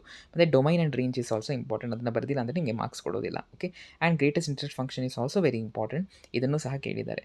ಸೊ ಓವರ್ ಆಲ್ ಹೇಳಬೇಕು ಅಂದರೆ ಇದರಲ್ಲಿ modulus function, greatest integer function, ಅದಾದಮೇಲೆ ಸಿಗ್ನಮ್ ಫಂಕ್ಷನ್. ಓಕೆ, ಇದಾದಮೇಲೆ ಕಾನ್ಸ್ಟೆಂಟ್ ಫಂಕ್ಷನ್ ಅವೆಲ್ಲ ಕೇಳ್ತಾರೆ. ಬಟ್ ಈ ಲಾಸ್ಟ್ 3 ಅನ್ನೋದು ತುಂಬ ಚೆನ್ನಾಗಿ ನೋಡ್ಕೊಂಡಿರಿ. ಮಿಡ್ ಟರ್ಮ್ಗೆ 2 ಫಂಕ್ಷನ್ ತುಂಬ ಇಂಪಾರ್ಟೆಂಟ್ ಆಗುತ್ತೆ. ಯಾವುದೋ 2ನ್ನ 5 ಮಾರ್ಕಿಗೆ ಕೇಳ್ತಾರೆ. ಸೊ ಆಪ್ಷನ್ಸಲ್ಲಿ ನೀವು ದಯವಿಟ್ಟು ಅದನ್ನು ಬರೆದ್ರೆ ಅಲ್ಲೇ 2 ಕ್ವೆಶನ್ ಮುಗಿದೋಗುತ್ತೆ, 10 ಮಾರ್ಕ್ಸ್. ಓಕೆ, ಅದಾದಮೇಲೆ ನಿಮಗೆ ಈ 16th 17th ಎಲ್ಲ ಏನಿದೆಯಲ್ಲ, ಇವೆಲ್ಲ ತುಂಬ important for your 3 mark guarantee ಕೇಳ್ತಾರೆ, ನೋಡ್ಕೊಳ್ಳಿ. ನಾನು ಹೇಳೋದ್ರಲ್ಲಿ ಖಂಡಿತ ಬರುತ್ತೆ. ಓಕೆ, ಅಪಾರ್ಟ್ ಫ್ರಮ್ ದ್ಯಾಟ್ ಇದರಲ್ಲಿ ಏನಿದೆಯಲ್ಲ, ಇದನ್ನು ಇಟ್ಕೊಂಡು MCQs ಮಾಡಿದ್ರು ಏನೂ ಆಶ್ಚರ್ಯ ಇಲ್ಲ. ಸೊ ಇದನ್ನು ದಯವಿಟ್ಟು ನೆಗ್ಲೆಕ್ಟ್ ಮಾಡಬೇಡಿ. ಅದಾದಮೇಲೆ ಥರ್ಡ್ ಒನ್ನನ್ನು ತುಂಬ ಸಿಂಪಲಾಗಿ ಕೇಳಿಬಿಡ್ತಾರೆ, ತುಂಬ ಈಸಿ ಇರುತ್ತೆ ಅದು. ಆ್ಯಂಡ್ 4th ಒನ್ ಬೇಕಂದರೆ ಅವರು 3 ಮಾರ್ಕ್ಸಲ್ಲಿ ಕೇಳ್ಬೋದು. ಏನೂ ಇಲ್ಲ, ನೀವು ಈ ವ್ಯಾಲ್ಯೂನಲ್ಲಿ ಸಬ್ಸ್ಟಿಟ್ಯೂಟ್ ಮಾಡಿದ್ರೆ ನಿಮಗೆ ಆನ್ಸರ್ ಬಂದುಬಿಡುತ್ತೆ. ಸೊ ಇದನ್ನು ಯಾವುದೇ ಕಾರಣಕ್ಕೂ ನೀವು ಸ್ಕಿಪ್ ಮಾಡಬೇಡಿ. Okay, these are very important. Over all ಹೇಳಬೇಕು ಅಂತ ಇದರಲ್ಲಿ 2nd one, 3rd one, 4th one are very very important question. ಅದನ್ನು ಬಿಟ್ಟರೆ 5th ಒನ್ ಕೆಲವೊಂದು ಸಲ ಕೇಳ್ಬೋದು. ಓಕೆ, ಆ್ಯಂಡ್ ಅಷ್ಟೇ. ಆ್ಯಂಡ್ ಇಲ್ಲಿ ಈ ಎಕ್ಸಸೈಸಲ್ಲಿ ನಿಮಗೆ ಮೋಸ್ಟ್ಲಿ ಕೇಳಿದ್ರೆ 4th ಆ್ಯಂಡ್ 5th ಒನ್ ಕೇಳ್ಬೋದು, ಬಟ್ ಅಷ್ಟೊಂದು ಏನು ಕೇಳಿಲ್ಲ ಇದರಿಂದ. ಓಕೆನಾ, ಸೊ ದಟ್. ಆ್ಯಂಡ್ ಅದಾದಮೇಲೆ 7th ಒನ್ನ ಸ್ವಲ್ಪ ನೋಡ್ಕೊಳ್ಳಿ. ಓಕೆ, ಸೊ ಈ ಚಾಪ್ಟರ್ ಮ್ಯಾಕ್ಸಿಮಮ್ ಎಲ್ಲದನ್ನು ಹೇಳಿದ್ದೀನಿ. ತುಂಬ ಸಿಂಪಲ್ ಚಾಪ್ಟರ್ ಇದೆ, ನಾನು ಜಾಸ್ತಿ ಲೆಂತಿನೂ ಮಾಡಿಲ್ಲ. ನಾನು ಹೇಳಿರೋ ಕ್ವೆಶನ್ಸ್ ಖಂಡಿತ ಬಂದೇ ಬರುತ್ತೆ. ಈ ಫಂಕ್ಷನ್ ಫಸ್ಟ್ ಈ ಗ್ರಾಫನ್ನು ನೋಡ್ಕೊಳ್ಳಿ. ಓಕೆನಾ, ಅಲ್ಲೇ ನಿಮಗೆ 10 ಮಾರ್ಕ್ ಆಯಿತು, 10 ಮಾರ್ಕ್ಸ್ ಇಲ್ಲೇ ಮುಗಿತಾ. ಅದಾದಮೇಲೆ 3 ಮಾರ್ಕ್ ಕ್ವೆಶನ್ ಒಂದು, 2 ಮಾರ್ಕ್ ಕ್ವೆಶನ್ ಒಂದು ಆದರೆ ಇಲ್ಲಿ 5 ಮಾರ್ಕ್ ಆಯಿತು. ಸೊ 15 ಮಾರ್ಕ್ ಈ ಚಾಪ್ಟರ್ಯಿಂದನೇ ಬರುತ್ತೆ. ಸೊ ದಯವಿಟ್ಟು ಇದನ್ನು ಸ್ಕಿಪ್ ಮಾಡೋಕ್ಕೆ ಹೋಗಬೇಡಿ. ಅದೇ ಥರ MCQsಲ್ಲಿ ಒಂದು ಬಂದರೆ ಅಲ್ಲೊಂದು ಮಾರ್ಕ್ ಆಗುತ್ತೆ. Okay, so please don't skip this chapter, this is very very important. Complex numbers and quadratic equations. ನೋಡಿ, this is one of the smallest chapter of class 11. ಓಕೆನಾ, ತುಂಬ ಕಡಿಮೆ ಪ್ರಾಬ್ಲಮ್ಸ್ ಇರುತ್ತೆ. ಸೊ ನೋಡ್ತಾ ಹೋಗೋಣ ಯಾವ್ದಾದ್ರು ಕೇಳ್ತಾರೆ ಅಂತ. ಇದರಲ್ಲಿ ಫಸ್ಟ್ ನೀವು ನೋಡ್ಕೊಳ್ಳಿ, ಈ ಥರ ಸಿಂಪಲಾಗಿ ಇರೋದು ಕೇಳ್ತಾರೆ. Okay, x and y value ಏನು ಅಂತ MCQsಲ್ಲಿ ಕೇಳ್ಬೋದು. ಅದಾದರೆ ನೆಕ್ಸ್ಟ್ ನಿಮಗೆ ಇಲ್ಲಿ ಇದು ಇದೆಯಲ್ಲ, ಇದನ್ನು ನೋಡ್ಕೊಳ್ಳಿ ಚೆನ್ನಾಗಿ. So I to the power 4 ಎಷ್ಟು, I to the power 4k ಎಷ್ಟು, ಈ 4 ವ್ಯಾಲ್ಯೂಸ್ ಇದೆಯಲ್ಲ, ಇದನ್ನು MCQsಲ್ಲಿ ಕೇಳ್ತಾರೆ. Okay, this is very very important. ಈ ವ್ಯಾಲ್ಯೂ ನೋಡ್ಕೊಳ್ಳಿ, ಫಸ್ಟ್ MCQ ಮುಗೀತಲ್ಲಿ. ಓಕೆ, ಅದಾದಮೇಲೆ ನಿಮಗೆ ಕೆಲವೊಂದು ಐಡೆಂಟಿಟೀಸ್ ಇದೆ, ಇದನ್ನು ಪ್ರಾಬ್ಲಮ್ಸಲ್ಲಿ ಯೂಸ್ ಮಾಡ್ತೀವಿ. ಆ್ಯಂಡ್ ಇದನ್ನು ನೋಡ್ಕೊಳ್ಳಿ, this is very very important. ಇದನ್ನು 2 ಮಾರ್ಕ್ಸಲ್ಲಿ ಕೇಳ್ತಾರೆ. Okay, very very very important question. ಅದಾದಮೇಲೆ ಇಲ್ಲಿದೆಯಲ್ಲ ನಿಮಗೆ ದಿಸ್ ಒನ್ ಇಸ್ ಇಂಪಾರ್ಟೆಂಟ್, ಇದನ್ನು 2 ಮಾರ್ಕ್ಸಲ್ಲಿ ಕೇಳ್ಬೋದು. ಆ್ಯಂಡ್ ಅದೇ ಥರ ಇಲ್ಲೊಂದು ಕ್ವೆಶನ್ ಇದೆ, ಇದನ್ನು ಕೇಳ್ಬೋದು. ಓಕೆ, A+IB ಅನ್ನೋದನ್ನು ನೋಡ್ಕೊಳ್ಳಿ ಕರೆಕ್ಟಾಗಿ. ಅದಾದಮೇಲೆ ಮಲ್ಟಿಪ್ಲಿಕೇಟಿವ್ ಇನ್ವರ್ಸ್ ಒಂದೇ ಕ್ವೆಶನ್ ಇದೆ ಇಲ್ಲಿ ಎಕ್ಸಾಂಪಲಲ್ಲಿ, ಇದೊಂದನ್ನು ತುಂಬ ಚೆನ್ನಾಗಿ ನೋಡ್ಕೊಳ್ಳಿ, 3 ಮಾರ್ಕ್ಸಲ್ಲಿ ಕೇಳ್ಬೋದು. Okay, and apart from that ಇದನ್ನು ಅಷ್ಟೇ, ಇದನ್ನು ಅವರು 2 ಮಾರ್ಕ್ಸಲ್ಲಿ ಕೇಳ್ತಾರೆ. ಓಕೆನಾ, express the following in form of A+IB. And apart from that ಅದೇ ಥರ ನಿಮಗೆ ಎಕ್ಸಸೈಸಲ್ಲೂ ಕೆಲವೊಂದು ಕ್ವೆಶನ್ಸ್ ಇದೆ. Express in the form of a+ib. So ಅದರಲ್ಲಿ ಕೆಲವೊಂದು ಕ್ವೆಶನ್ಸ್ ಕೊಟ್ಟಿದ್ದಾರೆ, ಅದನ್ನು ನೋಡ್ಕೊಳ್ಬೋದು. ಮತ್ತು ಅದೇ ರೀತಿ ಅಲ್ಲಿ 2+3i ಇತ್ತಾಯಿತು, ಇಲ್ಲಿ 4+4 - 3i ಅಂತ ಇದೆ. ಅದಾದಮೇಲೆ ಇದೇ ಥರ 3 ಕ್ವೆಶನ್ ಇದೆ. ಓಕೆನಾ, ಒಟ್ಟು 4 ಕ್ವೆಶನ್ ನಿಮಗೆ ಈ ಫಾರ್ಮಲ್ಲಿ ನೋಡಿಕೊಂಡ್ರೆ that is important. Multiplicative units ಬಗ್ಗೆ ಮಾತಾಡ್ತಾ ಇದ್ದೀನಿ. ಅದೇ ಥರ ಇಲ್ಲೊಂದು ದೊಡ್ಡ ಕ್ವೆಶನ್ ಇದೆ. ಸೊ ಇದನ್ನು ಮೋಸ್ಟ್ಲಿ ಅವರು 3 ಮಾರ್ಕ್ಸಲ್ಲಿ ಕೇಳ್ತಾರೆ. ಓಕೆನಾ, ಇಲ್ಲಾಂದರೆ 5 ಮಾರ್ಕ್ಸಲ್ಲೂ ಕೇಳ್ಬೋದು, ಅದನ್ನು ನೋಡ್ಕೊಳ್ಳಿ. ಆ್ಯಂಡ್ ಪೋಲಾರ್ ರೆಪ್ರೆಸೆಂಟೇಷನ್ ನಿಮಗೆ ಕಟ್ ಆಗಿದೆ, ಅಂದರೆ ಡಿಲೀಟ್ ಆಗಿದೆ. ಸೊ ನಿಮಗೆ ಅದು ಇಲ್ಲ. ಇಲ್ಲಿ ಕಾಂಜುಗೇಟ್, ದಿಸ್ ಕಾಂಜುಗೇಟ್ನ ಅವರು ಕೇಳ್ಬೋದು. ಓಕೆನಾ, ಅದಾದಮೇಲೆ ಇದನ್ನು ಕೇಳೋದು ಅಷ್ಟೊಂದು ಡೌಟ್ ಇದೆ. ಬಟ್ ಇಲ್ಲೊಂದು ಕ್ವೆಶನ್ ಮಿಸಲೇನಿಯಸ್ ಎಕ್ಸಸೈಸಲ್ಲಿ ಒಂದು ಕ್ವೆಶನ್ ತುಂಬ ಇಂಪಾರ್ಟೆಂಟ್ ಆಗುತ್ತೆ. ಅದು ಯಾವುದು ಅಂದರೆ ದಿಸ್ ಒನ್ 14th ಕ್ವೆಶನ್ ಏನಿದೆಯಲ್ಲ, ದಿಸ್ ಇಸ್ ವೆರಿ ಇಂಪಾರ್ಟೆಂಟ್. ಇದನ್ನು ಕೇಳ್ತಾರೆ, ಚೆನ್ನಾಗಿ ನೋಡ್ಕೊಳ್ಳಿ. ಅದನ್ನು ಇಷ್ಟೊಂದು ದಿವಸ ಕೇಳ್ತಾ ಇಲ್ಲ, ಬಟ್ ಸಿಲೆಬಸ್ ಡಿಲೀಟ್ ಮಾಡಿರೋದ್ರಿಂದ ದಿಸ್ ಇಸ್ ವೆರಿ ಇಂಪಾರ್ಟೆಂಟ್. ಓಕೆನಾ, 14th ಒನ್ ಮಿಸ್ಲೇನಿಯಸಲ್ಲಿ ನೋಡ್ಕೊಳ್ಳಿ. ಅದಾದಮೇಲೆ ಬೇರೆ ಯಾವ್ದು ಕೇಳಬಹುದು ಅಂದರೆ ಇಲ್ಲಿ ದಿಸ್ ಒನ್ ಇದನ್ನು ಕೇಳ್ತಾರೆ. ಓಕೆ, 4th ಒನ್ನ ಕೇಳೋ ಚಾನ್ಸಸ್ ಇರುತ್ತೆ. ಮತ್ತು ಈ ಕ್ವೆಶನ್ನು ಕೇಳೋ ಚಾನ್ಸಸ್ ಇರುತ್ತೆ. ಇವ್ಯಾಲ್ಯುವೇಟ್ ಅಂತ, ಇದು ಸಿಂಪಲ್ ಆಗಿದೆ, ನೋಡೋಕ್ಕೆ ಸ್ವಲ್ಪ ದೊಡ್ಡದಿರ್ಬೋದು, ಬಟ್ ನೀವು ಎಕ್ಸ್ಪ್ಯಾಂಡ್ ಮಾಡಿದ್ರೆ it is easy. Okay, so ಈ ಚಾಪ್ಟರ್ ನೋಡಿ ತುಂಬ ಚಿಕ್ಕ ಚಾಪ್ಟರ್, ಇದರಿಂದ ಇಷ್ಟೇ ಕ್ವೆಶನ್ಸ್ ಬರುತ್ತೆ. ಸೊ ಇದನ್ನು ನೀವು ಚೆನ್ನಾಗಿ ಕುತ್ಕೊಂಡು ಒಂದು 1 ಅವರ್ ಸ್ಪೆಂಡ್ ಮಾಡಿದ್ರೆ ಡೆಫಿನೆಟ್ಲಿ ಕಂಪ್ಲೀಟಾಗಿ ತರೋಗ್ತೀರಾ, ಯಾಕಂದರೆ ಅಷ್ಟೊಂದು ಕ್ವೆಶನ್ಸ್ ಇಲ್ಲ ಇದರಲ್ಲಿ. ಓಕೆ, ಸೊ ಇದನ್ನು ಚೆನ್ನಾಗಿ ಓದ್ಕೊಂಡ್ರೆ ಡೆಫಿನೆಟ್ಲಿ ನೀವು ಒಂದು 6 ಮಾರ್ಕ್ಸ್ನಾದರೂ ಸ್ಕೋರ್ ಮಾಡ್ಬೋದು. ಓಕೆ, ಈಗ ಲೀನಿಯರ್ ಇನ್ಇಕ್ವಾಲಿಟೀಸ್ ನೋಡಿ. ಲೀನಿಯರ್ ಇನ್ಇಕ್ವಾಲಿಟೀಸ್ ಚಾಪ್ಟರ್ ಏನಿದೆಯಲ್ಲ, ಇದು ಸ್ವಲ್ಪ ಸ್ಮಾಲ್ ಚಾಪ್ಟರ್, ಬಟ್ ಕೆಲವೊಂದು ಡಿಫ್ರೆಂಟ್ ಟೈಪ್ ಆಫ್ ಕ್ವೆಶನ್ಸ್ ಇರುತ್ತೆ ಇದರಲ್ಲಿ. ಓಕೆನಾ, ಸೊ ಸ್ಟಾರ್ಟಿಂಗ್ ಇದು ಸ್ವಲ್ಪ ನ್ಯೂ ಚಾಪ್ಟರ್ ಅನ್ನಿಸ್ಬೋದು, ಬಿಕಾಸ್ ಇದು less than or equal to, greater than equal to, ಮತ್ತು ನಿಮಗೆ ಸೊಲ್ಯೂಷನ್ ಸೆಟ್ಸ್ ಎಲ್ಲ ಏನಿರುತ್ತಲ್ಲ, ಸೊ ಅವೆಲ್ಲ ಇರೋದ್ರಿಂದ ನಿಮಗೆ ಇದು ಸ್ವಲ್ಪ ಹೊಸ ಚಾಪ್ಟರ್ ಆಗಿ ಕಾಣಿಸುತ್ತೆ. ಇಲ್ಲಿ ಫಸ್ಟ್ ಎಕ್ಸಾಂಪಲ್ ಏನಿದೆಯಲ್ಲ, ಇದನ್ನು MCQಸಲ್ಲಿ ಕೇಳ್ಬೋದು, 1 ಮಾರ್ಕಲ್ಲಿ ಕೇಳ್ತಾರೆ. ನೋಡಿ ಏನು ಅಂದರೆ 300x is less than 200 ಅಂತ ಏನು ಕೇಳ್ತಿದ್ದಾರಲ್ಲ, ನಾನು ಇದನ್ನು ಎಕ್ಸ್ಪ್ಲೈನ್ ಮಾಡೋದೇ ಸ್ವಲ್ಪ ಲಾಂಗ್ ಆಗುತ್ತೆ. ತುಂಬ ಶಾರ್ಟಾಗಿ ಹೇಳ್ಬೇಕಂದ್ರೆ 3 1s 3 6 x is equals to 6 point something ಬರುತ್ತೆ. ಓಕೆ, 6 8 ಇಲ್ಲ, 2 ರಿಮೈನಿಂಗ್, ಮತ್ತು 6.66 ಬರುತ್ತೆ. ಓಕೆನಾ, ಅಂದರೆ ಈಸ್ ಈಕ್ವಲ್ ಟು ಅಲ್ಲ, X should be less than, ಅಂದರೆ 6.6ಗಿಂತ ಕಡಿಮೆ ಇರಬೇಕು. ಸೊ 6.6ಗಿಂತ ಕಡಿಮೆ ಇರೋ ನ್ಯಾಚುರಲ್ ನಂಬರ್ಸ್ ಯಾವುದು? 1 2 3 4 5 ಆ್ಯಂಡ್ 6, ಬಿಕಾಸ್ 6.6 ಇದೆಯಲ್ಲ, ಸೊ 6 ಇನ್ಕ್ಲೂಡ್ ಆಗುತ್ತೆ. ಸೊ ಅದಕ್ಕೆ ನಿಮಗೆ ಆನ್ಸರ್ ಬಂದು ಇಲ್ಲಿ 1 2 3 4 5 6 ಅಂತ ಇರೋದು. ಓಕೆನಾ, when it is natural number, first case ಆಯಿತು. ಸೆಕೆಂಡ್ ಏನು ಕೇಳ್ತಿದ್ದಾರೆ? ಇಂಟಿಜರ್ ಕೇಳ್ತಿದ್ದಾರೆ. ಇಂಟಿಜರ್ಸ್ ಅಂದರೆ ಏನು? ಝೀರೋನೂ ಇನ್ಕ್ಲೂಡ್ ಆಗುತ್ತೆ ಅಲ್ಲಿ. ಸೊ ಇದಕ್ಕೆ ಝೀರೋನು ಇನ್ಕ್ಲೂಡ್ ಮಾಡಿ ನೆಗೆಟಿವ್ ನಂಬರ್ಸ್ನ ಇನ್ಕ್ಲೂಡ್ ಮಾಡಬೇಕಾಗುತ್ತೆ. So that is the solution set for integers. ಓಕೆನಾ, ಅದಾದಮೇಲೆ ಅದೇ ಥರ ಸೆಕೆಂಡ್ ಕ್ವೆಶನ್ನು ಕೇಳ್ತಾರೆ, ಅದೇ ಥರ 2 ಕಂಡೀಷನ್ಸ್ ಕೊಟ್ಟಿದ್ದಾರೆ. ಸೊ ಇದನ್ನು ಅವರು ಮೋಸ್ಟ್ಲಿ 2 ಮಾರ್ಕ್ಸಲ್ಲಿ ಕೇಳ್ತಾರೆ. ಆ್ಯಂಡ್ ಥರ್ಡ್ ಎಕ್ಸಾಂಪಲ್ ಏನಿದೆಯಲ್ಲ, ಇದನ್ನು ಸಹ ಅಷ್ಟೇ. ಸೊ ಇಲ್ಲೂ ಸೊಲ್ಯೂಷನ್ ಸೆಟ್ನ ಬರೀಬೇಕಾಗುತ್ತೆ, ಇನ್ಫಿನಿಟಿ ಅಂತ ಹೇಳಿ. ಆ್ಯಂಡ್ ಅದೇ ಥರ this one 4th one is also same, ಇದನ್ನು ಅಷ್ಟೇ ಅವರು 2 ಮಾರ್ಕ್ಸಲ್ಲಿ ಕೇಳ್ತಾರೆ, ಅಥವಾ MCQಸಲ್ಲೂ ಕೇಳ್ತಾರೆ. ಓಕೆನಾ, ಆ್ಯಂಡ್ ಇದು ತುಂಬ ಇಂಪಾರ್ಟೆಂಟ್ ಆಗುತ್ತೆ ಸ್ಟೂಡೆಂಟ್ಸ್, ನೋಡ್ಕೊಳ್ಳಿ. 5th ಎಕ್ಸಾಂಪಲ್ ಏನಿದೆಯಲ್ಲ, ಇದನ್ನು ಸೊಲ್ಯೂಷನ್ನ ನಂಬರ್ ಲೈನಲ್ಲಿ ತೋರಿಸ್ಬೇಕು, ಕರೆಕ್ಟಾಗಿ ಇದು ಇನ್ಕ್ಲೂಡ್ ಆಗಿದೆಯಾ ಅಥವಾ ಅದನ್ನು ಇನ್ಕ್ಲೂಡ್ ಆಗಿಲ್ವಾ ಆ ಥರ ಹೇಳಿ ನಂಬರ್ ಲೈನಲ್ಲಿ ರೆಪ್ರೆಸೆಂಟ್ ಮಾಡಬೇಕಾಗುತ್ತೆ. ಇದನ್ನು 2 or 3 ಮಾರ್ಕ್ಸಲ್ಲಿ ಕೇಳ್ತಾರೆ. Okay, but very very important question. ಇದಾದಮೇಲೆ ಅದೇ ಥರ 6th ಎಕ್ಸಾಂಪಲ್ ಅಷ್ಟೇ ಇದೇ ಥರ ಇರುತ್ತೆ. ಆ್ಯಂಡ್ ಇಲ್ಲಿ ನೋಡಿ 7th example, this is very very important for 3 mark. Word problems ಇದರಿಂದ ಖಂಡಿತ ಕೇಳ್ತಾರೆ 3 ಮಾರ್ಕ್ಸಿಗೆ, ಚೆನ್ನಾಗಿ ನೋಡ್ಕೊಳ್ಳಿ. ಅದೇ ಥರ 8th ಒನ್ನು ಅಷ್ಟೇ, ಮಿಡ್ ಟರ್ಮಲ್ಲಿ ತುಂಬ ಇಂಪಾರ್ಟೆಂಟ್ ಆಗುತ್ತೆ 3 ಮಾರ್ಕ್ಸ್ಗೆ ಈ ವರ್ಡ್ ಪ್ರಾಬ್ಲಮ್ಸ್. ಇದೇ ಥರ ನಿಮಗೆ ಎಕ್ಸಸೈಸಲ್ಲೂ ಕೆಲವೊಂದು ಪ್ರಾಬ್ಲಮ್ಸ್ ಇರುತ್ತೆ. ಸೊ ಅದನ್ನು ಚೆನ್ನಾಗಿ ಓದ್ಕೊಳ್ಳಿ. ನೋಡಿ, ನಾವು ಹೇಳಿದ್ನಲ್ಲ, 2 ಕಂಡೀಷನ್ಸ್ ಕೊಟ್ಟು ಇಲ್ಲೊಂದು 4 ಇದೆ, ಅಲ್ಲೊಂದು 2 ಇದೆ, ಟೋಟಲ್ 6 ಟೈಪ್ ಆಫ್ ಪ್ರಾಬ್ಲಮ್ಸ್ ಇದೆ. ಅದೇ ಥರ ಇಲ್ಲಿ ಇಷ್ಟೊಂದು ಪ್ರಾಬ್ಲಮ್ಸ್ ಇದೆ, ಇದನ್ನು ಸಹ ಕೇಳ್ಬೋದು. ಆ್ಯಂಡ್ ಇಲ್ಲೂ ನೋಡಿ 21st ಕ್ವೆಶನ್ ಎಕ್ಸಾಂಪಲ್ ಇತ್ತು, ಸೇಮ್ ಅದೇ ಥರ. ಆ್ಯಂಡ್ 23rd ಆ್ಯಂಡ್ 24 ಅಷ್ಟೇ ಅದೇ ಥರ. ಇದೊಂದು ಹೊಸ ಕ್ವೆಶನ್ ಇದೆ, ಇದನ್ನು ಸಹ ಕೇಳ್ಬೋದು. ಇವೆಲ್ಲ 3 ಮಾರ್ಕ್ಸ್ಗೆ ತುಂಬ ಇಂಪಾರ್ಟೆಂಟ್ ಆಗುತ್ತೆ ವರ್ಡ್ ಪ್ರಾಬ್ಲಮ್ಸ್. ಸೊ ನೀವು 21, 24 ಆ್ಯಂಡ್ 23 ಅಲ್ಲಿ ಮಾಡಿದ್ರೆ ಇಲ್ಲೂ ಈಸಿ ಆಗುತ್ತೆ, ಅದೇ ಥರನೇ ಇರುತ್ತೆ. ಆ್ಯಂಡ್ ಇದನ್ನು ಮಾತ್ರ ಎಕ್ಸ್ಟ್ರಾ ಮಾಡಬೇಕಾಗುತ್ತೆ. Okay, so that's all. And ಇಲ್ಲಿ ಇದನ್ನು ಕೇಳಬಹುದು 25th ಆ್ಯಂಡ್ 26 ಕೇಳೋದು ಸ್ವಲ್ಪ ಡೌಟ್ ಇದೆ. ಓಕೆನಾ, 25th this is important. And ಅದೇ ಥರ ನೋಡಿ ಚಾಪ್ಟರ್ ಮುಗಿದೋಯ್ತು. ಅದೇ ಥರ ಮಿಸ್ಲೇನಿಯಸ್ ಎಕ್ಸಾಂಪಲಲ್ಲೂ ಅಷ್ಟೇ ಅದೇ ಥರ ಕೆಲವೊಂದು ಕ್ವೆಶನ್ಸ್ ಇದೆ. ಸೊ ಇದನ್ನು MCQಸಲ್ಲಿ ಕೇಳ್ಬೋದು, 2 ಮಾರ್ಕ್ಸಲ್ಲಿ ಕೇಳ್ಬೋದು. ಆ್ಯಂಡ್ ಅದೇ ಥರ solve the system of linear inequalities, ಇದನ್ನು KCTಯಲ್ಲಿ ಕೇಳ್ತಾರೆ. ಓಕೆನಾ, ಬಟ್ ತುಂಬ ದೊಡ್ಡದಿದೆ ಅದು. ಆ್ಯಂಡ್ ಅದನ್ನು ಬಿಟ್ಟರೆ ಇಲ್ಲಿ 12th ಎಕ್ಸಾಂಪಲ್ನ ಸ್ವಲ್ಪ ಕೇಳಬಹುದಾಗುತ್ತೆ. ಓಕೆನಾ, ಫಾರ್ ಲೈಕ್ ಅದನ್ನು 3 ಮಾರ್ಕ್ಸಲ್ಲಿ ಕೇಳೋ ಚಾನ್ಸಸ್ ಇರುತ್ತೆ, 12th ಒನ್ನ ನೋಡ್ಕೊಳ್ಳಿ. ಆ್ಯಂಡ್ ಅದಾದರೆ ನಿಮಗೆ 13th ಕ್ವೆಶನ್ ರೇರ್ ಕೇಸಸಲ್ಲಿ ನಿಮಗೆ ಕೇಳಬಹುದು. ಕ್ವೆಶನ್ ಪೇಪರ್ ಸ್ವಲ್ಪ ಡಿಫಿಕಲ್ಟ್ ಮಾಡಬೇಕು ಅಂದರೆ 13th ಎಕ್ಸಾಂಪಲನ್ನು ಕೇಳ್ತಾರೆ for 3 mark. Okay, because percentage ಎಲ್ಲ ಇದೆ ಅಲ್ಲಿ, ಅದನ್ನು ಸ್ವಲ್ಪ ನೀವು ಕೇರ್ಫುಲ್ಲಾಗಿ ಮಾಡಬೇಕಾಗುತ್ತೆ. ಮಿಸ್ಲೇನಿಯಸ್ ಎಕ್ಸಸೈಸಲ್ಲೂ ಅದೇ ಥರ ಕ್ವೆಶನ್ಸೇ ಇದೆ. ಓಕೆನಾ, ಸೊ ಇನ್ನೂ ಚೇಂಜ್ ಆಗಲ್ಲ ನೋಡಿ, ಅಲ್ಲಿ ಎಕ್ಸಾಂಪಲ್ ಇದ್ದಿದ್ದ ಕ್ವೆಶನ್ ಸ್ವಲ್ಪ ಚೇಂಜ್ ಮಾಡಿ ಮಿಸ್ಲೇನಿಯಸ್ ಎಕ್ಸಸೈಸಲ್ಲಿ ಕೇಳಿದ್ದಾರೆ. ಆ್ಯಂಡ್ ಅದೇ ಥರ ಇಲ್ಲೂ ಕೆಲವೊಂದು ಕ್ವೆಶನ್ಸ್ ಇದೆ ಎಕ್ಸಸೈಸಲ್ಲಿ ಇರೋ ಥರನೇ. Okay, so this is also small chapter. ಇಷ್ಟು ಕ್ವೆಶನ್ಸ್ ಓದ್ಕೊಂಡ್ರೆ ಇದು ಕಡಿಮೆ ವೈಟೇಜ್ ಚಾಪ್ಟರ್ ಆಗುತ್ತೆ. ಓಕೆ, ಲೈಕ್ ನಿಮ್ಮ ಕಾಂಪ್ಲೆಕ್ಸ್ ನಂಬರ್ ಥರ. ಸೊ ಇಷ್ಟನ್ನ ಓದ್ಕೊಂಡ್ರೆ definitely you can score well in this chapter. Sequence and series chapter. So this also important chapter. ಓಕೆನಾ, ಇದರಲ್ಲಿ ಒಂದು 5 ಮಾರ್ಕ್ ಕ್ವೆಶನ್ ಬರುತ್ತೆ ಗ್ಯಾರಂಟಿ. That's important. ಅದು ಯಾವುದು ಅಂತ ಹೇಳ್ತೀನಿ ಮುಂದೆ. ಸೊ ನೋಡಿ, ಇದು ನಿಮ್ಮ ಕ್ಲಾಸ್ 10ಲ್ಲೇ ಓದಿರ್ತೀರಾ. ಓಕೆನಾ, ಅದರ ಕಂಟಿನ್ಯೂಷನ್ನೇ ಇರುತ್ತೆ. ಬಟ್ ಜಾಮೆಟ್ರಿಕ್ ಪ್ರೋಗ್ರೆಷನ್ ಸ್ವಲ್ಪ ಹೊಸದಾಗಿರುತ್ತೆ. ಓಕೆನಾ, ನೋಡಿ ಫಸ್ಟ್ ಒನ್ ಎಲ್ಲ ತುಂಬ ಸಿಂಪಲ್. ಎನ್ ಜಾಗದಲ್ಲಿ 1 ಹಾಕಿದ್ರೆ ನಿಮಗೆ ಫಸ್ಟ್ ಟರ್ಮ್ ಬರುತ್ತೆ. ಅದೇ ಥರ ಕ್ವೆಶನ್ಸ್ ಇರುತ್ತೆ. ಆ್ಯಂಡ್ ಅದೇ ಥರ 20th ಟರ್ಮ್ ಕೇಳ್ತಿದ್ದಾರೆ. ಇವೆಲ್ಲ ಸಿಂಪಲ್. ಓಕೆ, ನಾನು ಇವೆಲ್ಲ ಹೇಳೋದಿಲ್ಲ ಇಂಪಾರ್ಟೆಂಟ್ ಅಂತ ಹೇಳಿ, ಇವೆಲ್ಲ ನಿಮಗೆ ಬರುತ್ತೆ. ಓಕೆ, ಜಿ ಪಿ ನೋಡ್ಕೊಳ್ಳಿ. ಜಿ ಪಿಯಲ್ಲಿ ಕಾಮನ್ ರೇಷಿಯೋ ಅವೆಲ್ಲ ಇಂಪಾರ್ಟೆಂಟ್ ಆಗುತ್ತೆ. ಸೊ ಯಾವ್ದು ಅಂತ ಹೇಳ್ತಾ ಹೋಗ್ತೀನಿ. ಫಸ್ಟ್ ಒನ್, ಇದನ್ನು ಎಕ್ಸಾಂಪಲ್ 5 ಅನ್ನೋದನ್ನು 2 ಮಾರ್ಕ್ಸಲ್ಲಿ ಕೇಳ್ಬೋದು. And 6th one is very very important. ಓಕೆನಾ, 2 ಮಾರ್ಕ್ಸಲ್ಲಿ ಕೇಳ್ತಾರೆ 6th ಒನ್ನ. ಅದಾದಮೇಲೆ sum to n terms. Okay, ಇದನ್ನು ಅಷ್ಟೇ 2 ಮಾರ್ಕ್ಸಲ್ಲಿ ಕೇಳ್ತಾರೆ. ನೀವು ರೇಷಿಯೋಸ್ನ ಫೈಂಡ್ ಔಟ್ ಮಾಡಿ you should solve by applying the formulae. Okay, ಅದಾದಮೇಲೆ 9th one very very very very important question. Most important question 9th one. ಇದನ್ನು ಕೇಳೋ ಚಾನ್ಸಸ್ ತುಂಬಾ ಇದೆ. 5 ಸ್ಟಾರ್ ಅಂತ ಹಾಕೊಳ್ಳಿ. ಓಕೆನಾ, 2 or 3 ಮಾರ್ಕ್ಸಲ್ಲಿ ಗ್ಯಾರಂಟಿ ಕೇಳ್ತಾರೆ. ಅದೇ ಥರ ಒಂದು ಕ್ವೆಶನ್ ಮುಂದೆ ಬರುತ್ತೆ. Example 10 is also very very important 5 star question. ಓಕೆನಾ, ಇದನ್ನು ತುಂಬ ಇಂಪಾರ್ಟೆಂಟ್. ಎಕ್ಸಸೈಸಲ್ಲಿ ಇದೇ ಥರ ಇನ್ನೊಂದು ಪ್ರಾಬ್ಲಮ್ ಇದೆ, ಅದನ್ನು ಹೇಳ್ತೀನಿ. ಓಕೆನಾ, ಎಕ್ಸಾಂಪಲ್ 10 9 ನೆನ್ಪಿಟ್ಕೊಳ್ಳಿ. ಓಕೆನಾ, ಇದೇ ಮೆಥಡಲ್ಲಿ ಮಾಡಿದ್ರೆ ನಿಮಗೆ ಆನ್ಸರ್ ಬರುತ್ತೆ. ಆ್ಯಂಡ್ ಜಾಮೆಟ್ರಿಕ್ ಮೀನ್ ಗೊತ್ತೇ ಇರುತ್ತೆ ನಿಮಗೆ. ಓಕೆನಾ, ಜಾಮೆಟ್ರಿಕ್ ಮೀನ್ ಫಾರ್ಮುಲಾ, ಅರಿಥ್ಮೆಟಿಕ್ ಮೀನ್ ಫಾರ್ಮುಲಾ ಚೆನ್ನಾಗಿ ನೆನ್ಪಿಟ್ಕೊಳ್ಳಿ.